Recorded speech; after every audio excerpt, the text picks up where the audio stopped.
Greetings, magical mages and spiritual sages, and to everyone listening, welcome to Age of the Mage, and this is episode 43. So, the question for this episode is this your tribe? But I want to add a few more questions. What is a tribe? What does that mean? And do we even need a tribe? Like, why? So, we're going to dive into some of this and explore it a little bit, and hopefully, that will end up being an interesting discussion.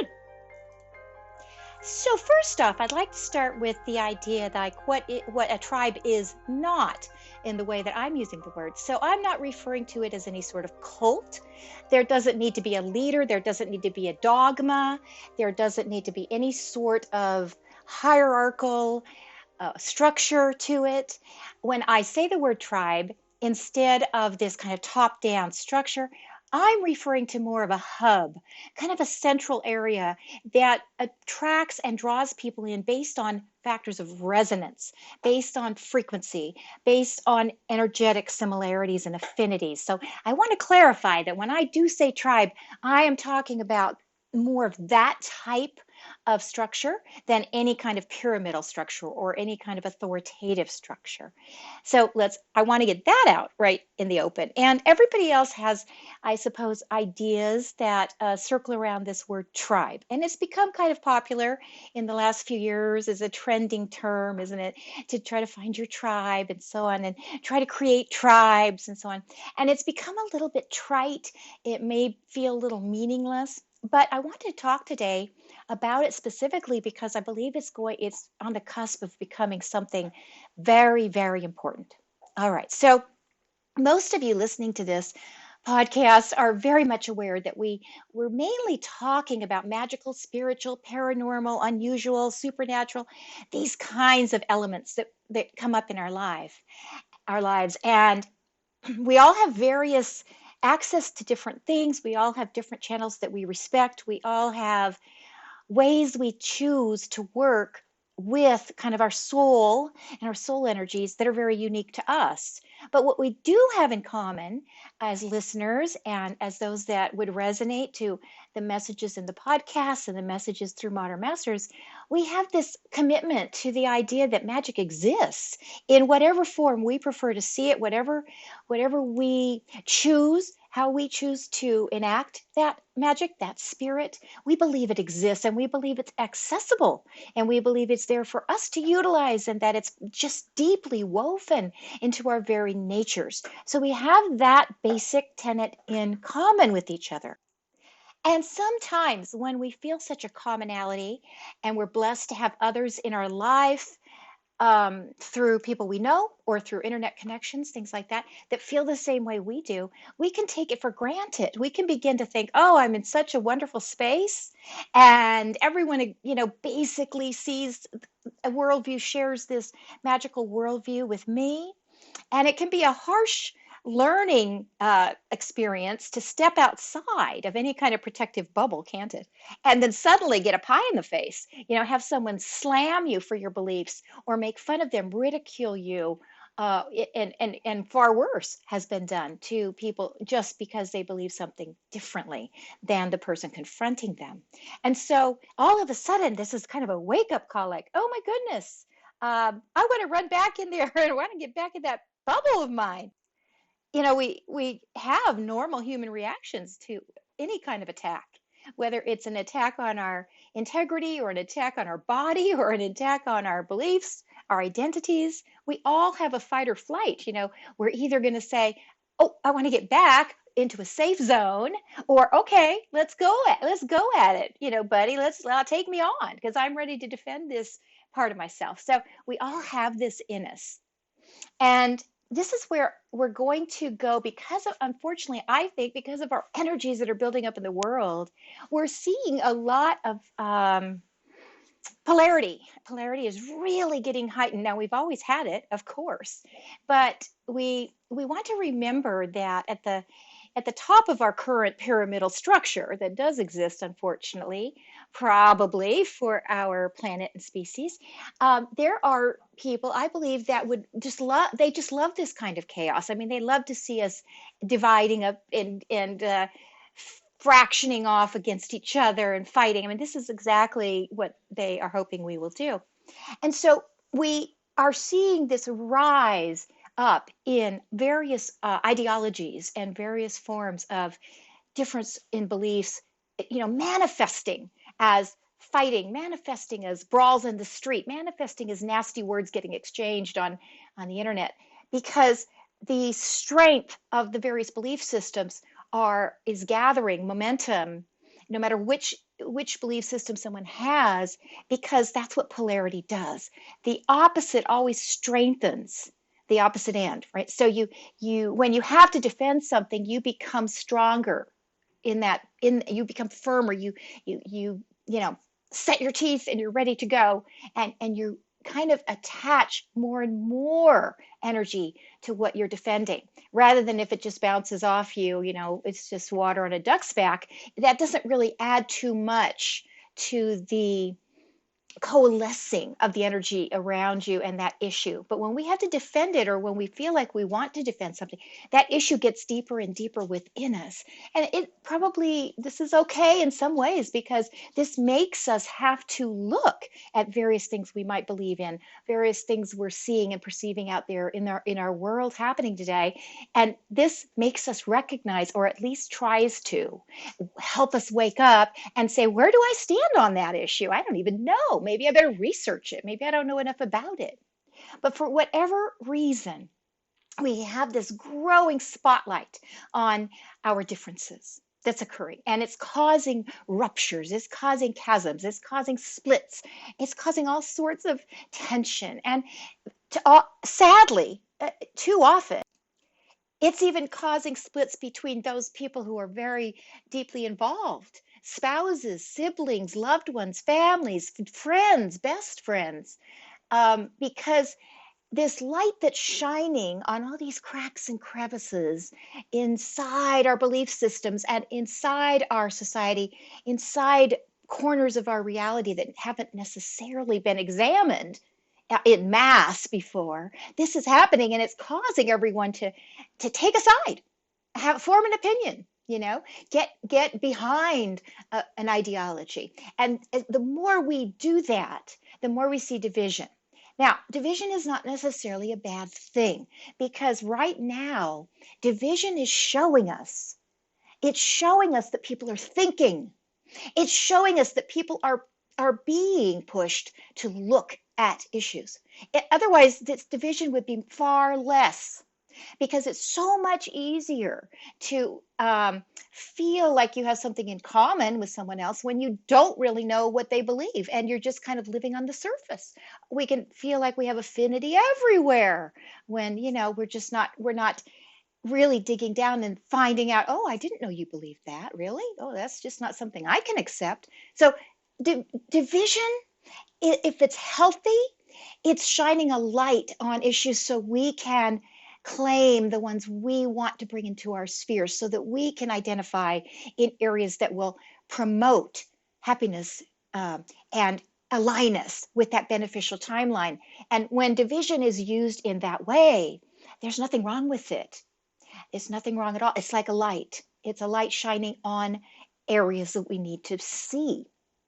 When division goes so far as to latch on to us through emotion and is not based in any critical thinking, it's based more in identity. It's based more in, you might even want to call it manipulation, like somebody gets to you through an emotional channel and persuades you of a certain thing, and then that you hang on to that. We hang on, so tightly to such a thing, because it becomes part of us, and we're afraid. What happens if we let go? Do I let go of part of me?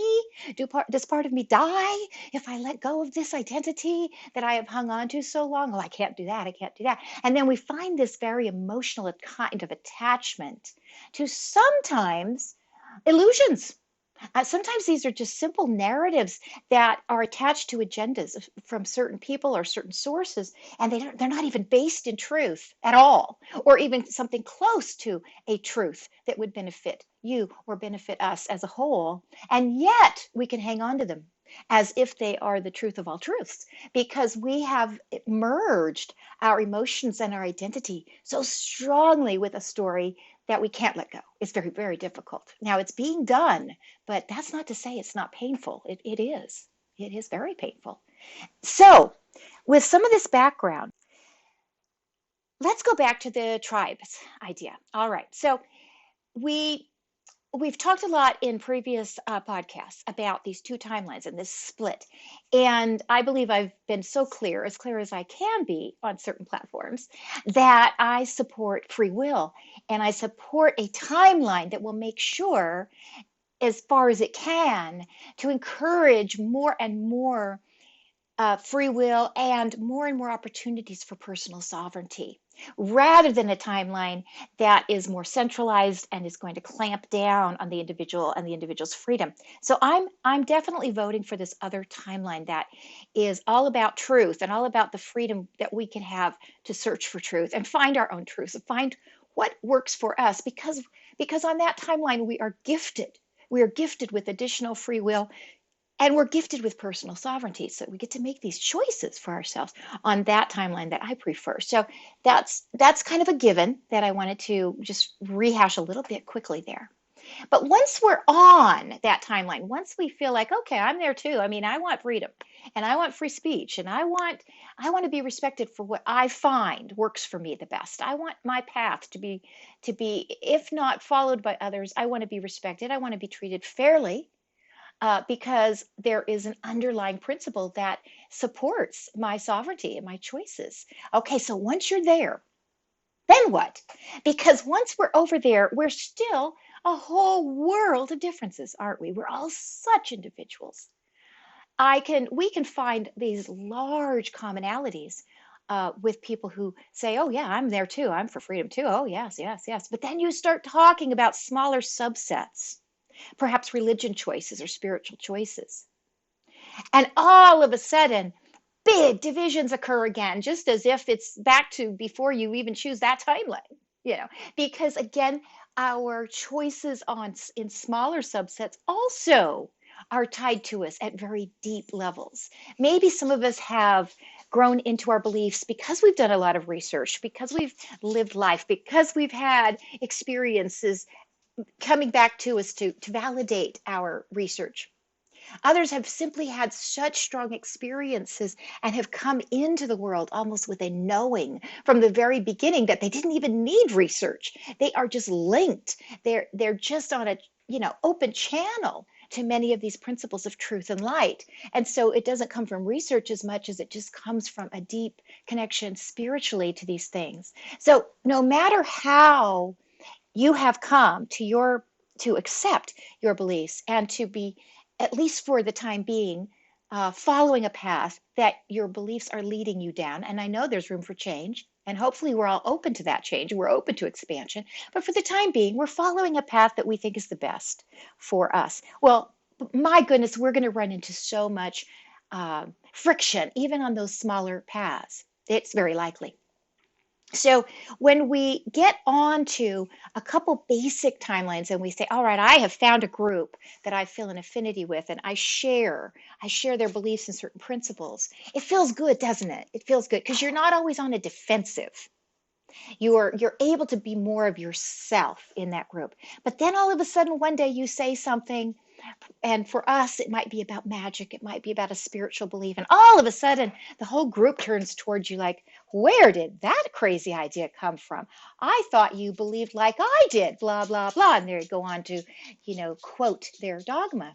And it occurs to you, oh my goodness, I've run into a barrier, a boundary here that I didn't even know existed. And from that day forward, it lowers our ability to be as open. It lowers our ability to express ourselves. It keeps us from, we don't want to be vulnerable in a group that is going to attack us. This is human nature. We've learned this, from wherever we came from. We don't typically open ourselves up for attack. So this closes us down. It closes us down. And whenever you get something that does that, you become smaller. Your energy shrinks. It clusters right up against you like, can we go home now? There's this shrinking constrictive type of energy instead of that expansive that you're meant to have, that expansive and sharing and open connection, you start walling yourself off. All right, so this is an important thing to remember because we're going to come back to this. So then you move, so we go through life and we kind of tend to try to find some people that might identify with us. As we hit these barriers in certain groups, we continue to look, we continue to strive for connections that can understand us. This is not to say that we have to agree on every detail, but we look for people who will match us. If we're willing to respect them and share ideas, are they willing to respect us back? Can they hear our ideas and can we hear theirs? And can we have healthy exchanges? And can we build on each other's knowledge and on each other's exchanges with each other? Can we do this? That's what we kind of look for. You've heard the terms, oh, you get me. I mean, this is so fulfilling when we can say that to somebody. Even if we have different ideologies to some degree, we still long for that commonality because we sense safety, we sense security, we sense that we can lift those constrictions back off. We sense that our field can expand again and be relatively safe doing so. We're in a protective field. And so we do. And so we go through this process of finding our groups, finding our people. Now, we all have friends and relatives, every one of us, that totally don't get us. This because we're such a unique group. We really truly are. And I think we're even unique. We're even a subset of those that believe in magic. We're a subset of those that believe in spirit. Because if you've heard my other podcasts, you know that I feel how I feel about you, that you're just a very select group of people. And I really honor you for holding the space that you do hold, because it's not an easy task. Believe me, I know firsthand. I know. And so we are even a smaller subset of those groups. So you might say, well, I finally found my people. I'm over here in this metaphysical group. Great. You feel wonderful. You're going to meetings. You're exchanging stories with each other. And one day you tell a story about something that's happened to you personally. And the whole room just looks at you blankly like, what? Really? They start worrying about you. Oh, is that dark? Is that something you should be doing? Oh, I know this doesn't sound like our group. Are you sure about that experience? All of a sudden, you've hit that new barrier, right? Because you are an outlier. You're willing to push the envelope. You're willing to go deep, and you're here for this purpose. You're here because you're going to lead others on similar journeys, and all of a sudden, you're up against another barrier wall. Then there you go. Where do I go from here? So what we end up doing is we usually end up finding just a handful of people that we can connect with. And maybe it's not even in our local areas. Maybe it's across the world and you've met online or something. But we just have this drive to at least have one or two people that can hear us, don't we? So it's built into our social natures, let's say, in most cases. I know there are some very true introverts, and they may not crave this, but for most of us, we just need to feel like, well, my dog is going to make some noise. Apologize for that. But we do crave this companionship at some level. All right, now, so let's switch to tribes. So this is what I'm talking about when I am inviting you to look into this group, this podcast, the people listening, and the Modern Masters group, because all we're trying to do is provide a safe space for healthy tribes to grow. That's it. That's it. We are trying to put out a message, and I'm doing this through my podcast, and we're doing it in other ways as well, based on resonance, hoping to reach those of you who would like to explore more and who share some of these general ideas, like respect for your fellow person. And the idea that, hey, I may not know everything. I'm open to new stuff, but I do like where I'm at, and I practice magic, or I'm a spiritual person. And I also don't want someone trying to convince me that I'm wrong. These kinds of emotions, we all have them. We have them. And so we would like to provide a space where you can meet, you can talk, and you can eventually start working together on when you find someone that really fits, like, wow, I really get along with you.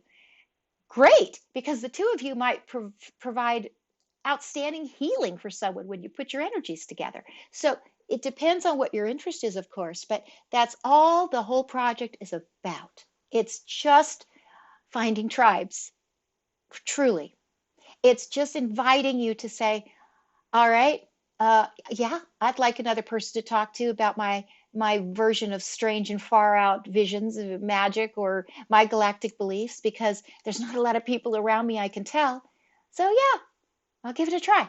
All right, so that's the basis for this my whole purpose that ties back to our great gathering. Now, why this is so important.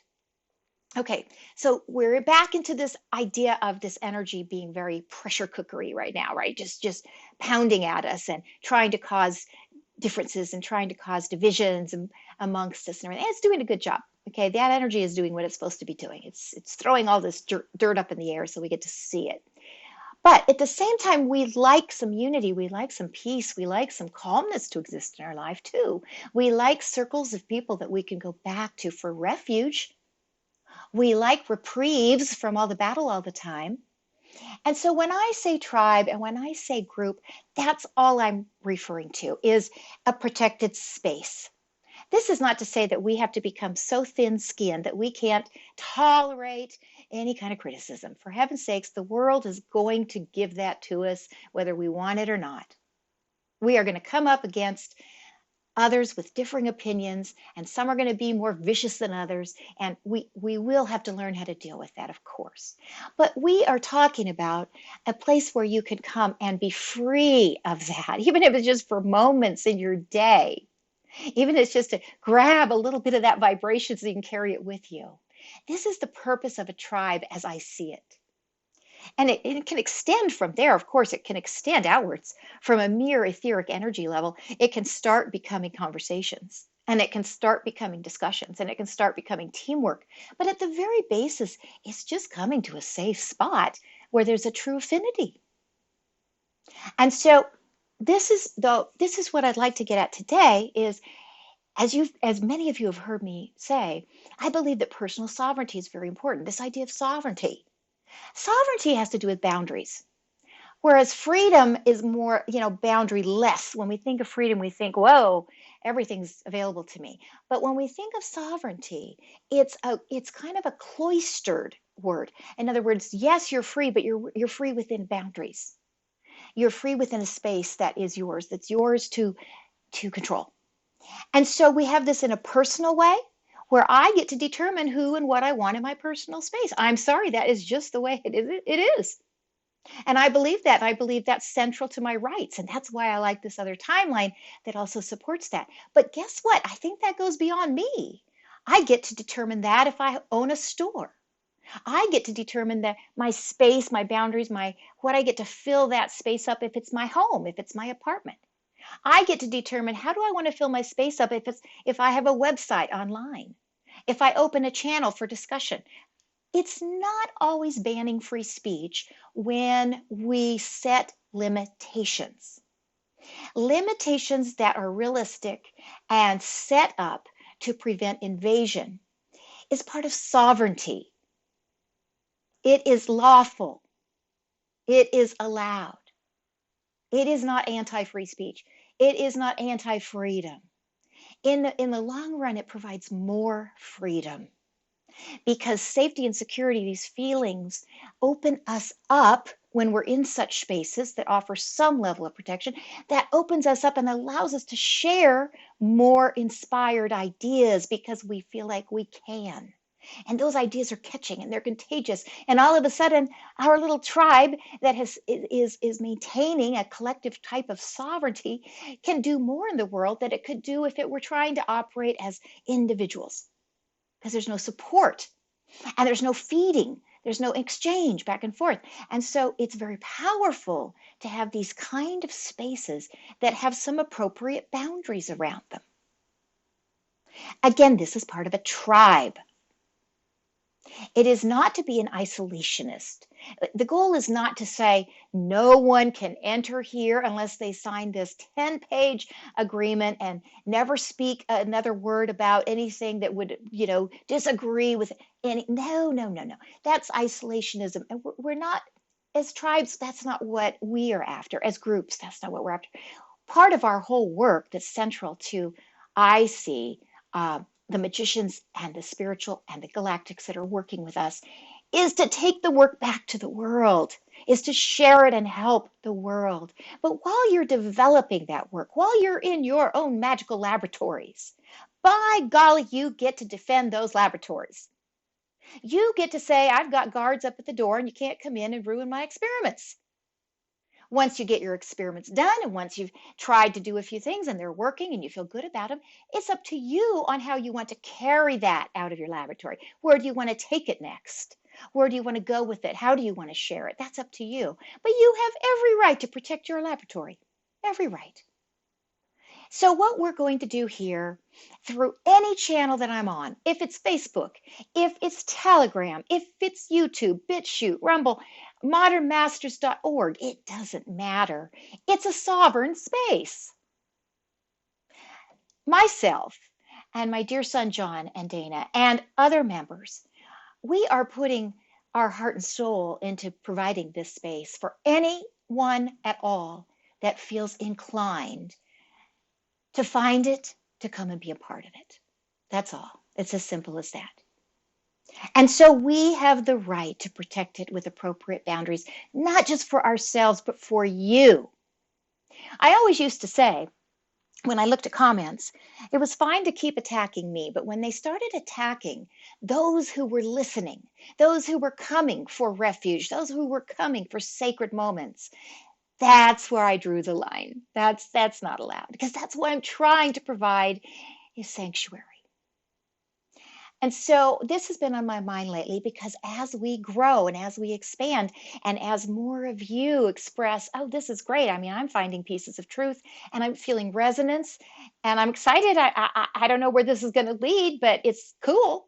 As I'm hearing messages from you, guess what? The other side's rising up too. The attacks, the negativities, the downgrading, the ridicule, it's growing too. And it's supposed to. That's part of our nature. That's part of magic. It's a hermetic magical principle. Polarities rise directly proportional to each other. So I'm not against the fact that it's happening at all. That's nature at work. But I am going to claim our space for us. I am going to say here and now today, we're creating a sovereign space here. Now, inside this very large sovereign space that we hope to create, you are free to form any subspace you want. Go for it. If you are a shaman and your life just revolves around your dream experiences, your astral experiences, your power animals, and your whole paradigm, you will meet other shamans. You will meet others who share those dreams and the way you work. And you will form your own smaller tribe inside this larger space. That's how it's meant to be. That's why we welcome each and every one of you. But we do share some basic principles here in this tribe. We share respect. We share the belief in magic and spirit. And the most far out things imaginable, we're going to respect those ideas. We do not have to adopt anyone else's ideas.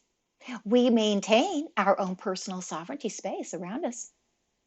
But we are providing this large arena for us to gather, because I believe we're really going to need it.